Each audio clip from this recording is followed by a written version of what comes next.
Hi there, I'm Martha Van Dam with Living Beyond, and today we start a little series where we're just going to talk about anxiety. And a piece of our talk about anxiety is going to be also connected to trauma, and I think you're going to find out a little bit of a different perspective on trauma as we go through this. And what I'm going to do is talk about an aspect of anxiety. You will see if this aspect fits with your life. And I also will be giving you some clues, some tips for some tools that literally can make a difference as we deal with anxiety. So the first piece that I want to throw out at you, and this will be something that becomes a piece all along of all the videos, and that is we actually don't want to get rid of anxiety. And I know you may be thinking, oh yes, I do. I want to get rid of it. But I want to tell you that we want to change. If you're of the mindset of I need to get rid of my anxiety, then one of the first things we need to do is we need to address that, because what you really want to do is change our relationship to anxiety. Anxiety is here to stay. It's a normal part of the human condition. And actually, a piece of anxiety is that an awful lot of the time it's our brain trying to tell us that our brain is perceiving that something is a threat to us. Now, it may not actually be a threat, but our brain is perceiving that we are under some sort of threat, and our brain is giving us this little warning that threat, you're in danger. And what do we feel? We feel anxiety. So we don't want to shut down that system. That system is there to protect us. It helps us our brain is watching, always scanning to see what may be in our environment that may be of danger to us, and that scanning could keep us alive someday. We surely don't want to get rid of it, but we do want to learn how to deal with it better so that it doesn't have us living in this hyper anxious, hyper aware, and quite frankly, very miserable position. So let's start. We're starting with that. The first point is we do not want to get rid of anxiety. We want to change our relationship to it. The second point is, and it's connected to the first, if we take the approach of I've got to get rid of the anxiety, I want you to watch my face when I say this. I've got to deal with the anxiety. I've got to get rid of it. Okay, do you see the frown? Do you see that actually looks kind of anxious just to have the thought? And at issue is when we have the belief, the attitude that we've got to get rid of it, then when we sense anxiety and we decide I've got to deal with it, then all we're doing is feeding it, because get rid of it. This actually creates anxiety. So a piece of, we dig deeper into changing our relationship to anxiety, a piece of it is we've got to accept anxiety as a piece of the human condition. And when we accept that it is a piece of our world, then we tend not to feed it so much. And then what ends up being a side effect of that is it begins to settle down a little bit. So it's like our goal is to deal with it in a healthy way, and that will then begin to diminish the anxiety a little bit. But our goal is not to get rid of anxiety. Our goal is to have a healthy attitude and relationship with anxiety. And so for one more quick lesson in this, next step to think about is that when we are having a real bout with anxiety, almost all the time you will find that your mind is going into one of two places. It's either going into the future, where there's a whole lot of fear of something that's going to happen. Fear I'll lose my job. Fear my loved one will fall off the wagon with their substances again and their addiction.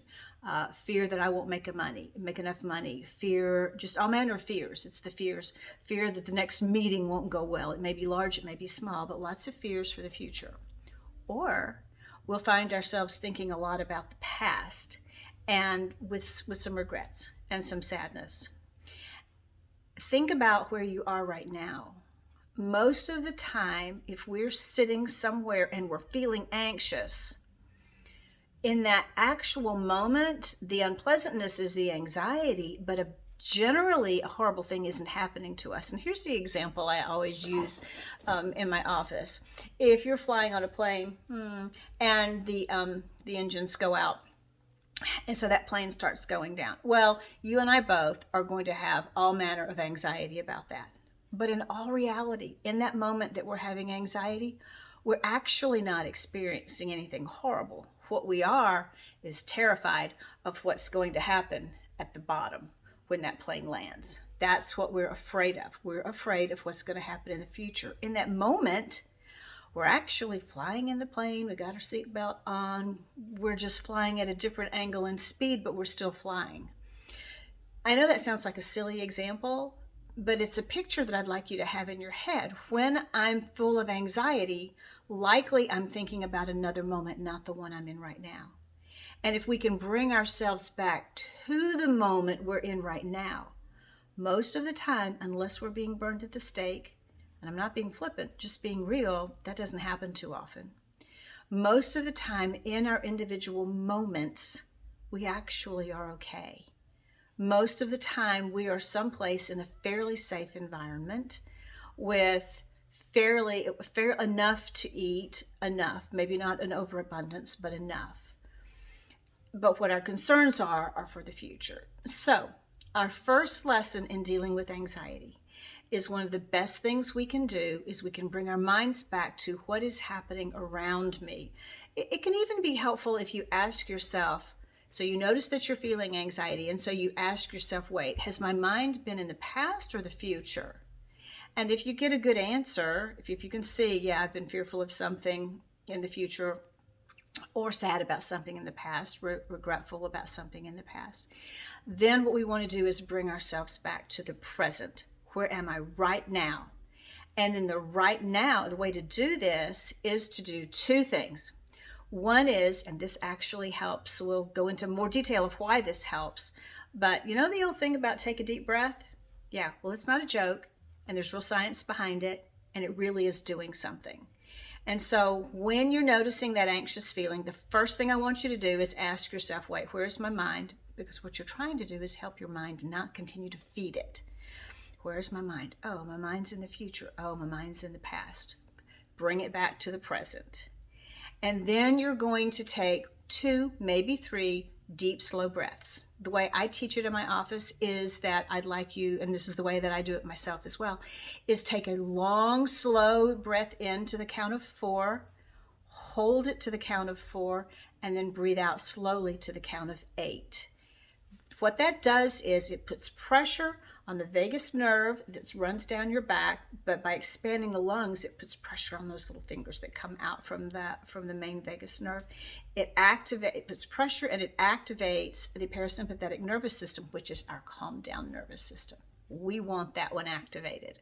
So that 2 or 3 slow, deep breaths activates that nervous system. And I'll bet when you try that, if you're honest, you'll say, I'm not going to suggest that the anxiety goes away, but I will suggest that most of the time you'll recognize, hey, I feel a little bit better just by that little deep breath in, or those several breaths, and slow out. 4 in, 4 to hold, and 8 out. And the numbers are not what's so important as it is the pattern. In, hold, and slow out. And you want to take that deep breath as deep as you can so that it expands the lower part of your lungs. And then the next thing I'm going to want you to do is think about exactly where you are. So with the beginning piece of this, all I want you to do is those deep breaths, and then I want you to note 3 or 4 sensations that you can feel and a couple of things that you see. So it'll look something like this. You take 2 or 3 deep breaths, and then you say, a couple of sensations. I can feel my feet on the floor. I can feel my bum in the seat. I can feel a cool breeze if the fan is on. And then a couple of things that you can see. I can see a lamp in front of me. I can see a picture in front of me. I can see my phone. I can see a little stack of notepads, some things that I see. That brings you back to the present. And that is the first piece of what we're going to work on today as we begin our journey into dealing with anxiety. Thanks so much. Try those out, and I look forward to talking to you tomorrow. Thanks, and bye-bye.